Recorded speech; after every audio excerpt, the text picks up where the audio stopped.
Lars von Trier remains a controversial, polarizing figure in the cinephile community, and even without his off-screen persona, his films have divided forums ferociously in their time.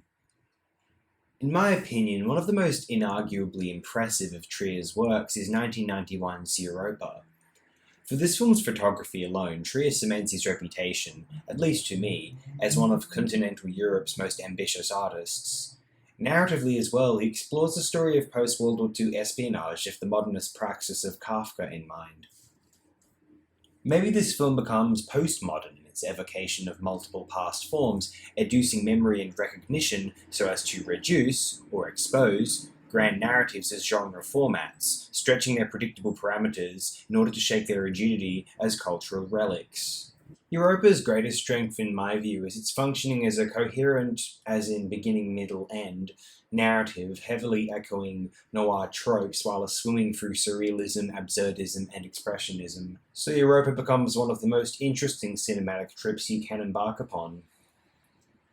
This is clearly a very determined, ambitious film, one with a mind on its potential reputation, something that seeks to encapsulate European cinematic conventions toward the end of the mighty complexities of the 20th century. In this respect, I wouldn't be overly surprised to hear people consider this film contrived or trite. But I think it's the audacity that I do appreciate about this film, at least partially, of course. There are superior, more motivated essays that would have been written about Lars von Trier's Europa. These essays might argue its relevance in the eternally argued canon of European art, which formative film modes or theories it pays heed to, or those it ought to.